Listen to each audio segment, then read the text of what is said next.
Magandang araw po sa lahat ng mga senior citizen. Ang gandang balita po nito para po sa ating mga senior citizen sa lugar po ng lungsod ng Maynila.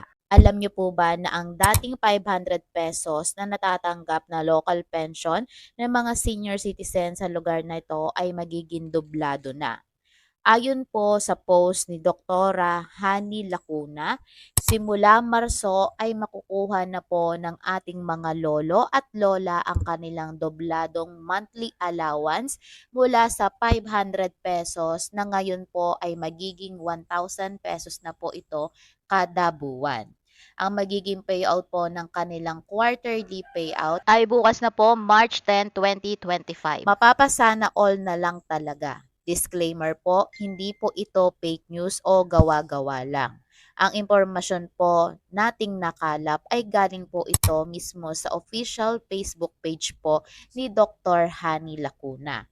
At bukod pa dito, hindi na rin po magiging hassle ang pagkuha ng monthly allowance ng mga senior citizen sa lugar na ito. Ayon po sa post ni Dr. Hani Lacuna, hindi na magiging hassle ang pagkuha ng allowance simula po ngayong buwan ay hindi na po mahihirapan sina lolo at lola sa pag-claim ng kanilang quarterly allowance dahil mismong barangay hall na po ito kukunin. Buo po ang tiwala ng ating mga katuwang sa barangay.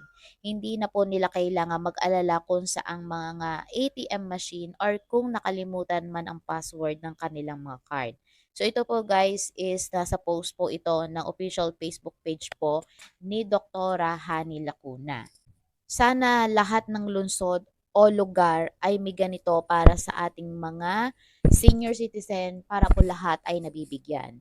Thank you po sa panonood. Naway nakatulong po ang video na ito para sa ating mga senior citizen. So don't forget to subscribe for more update.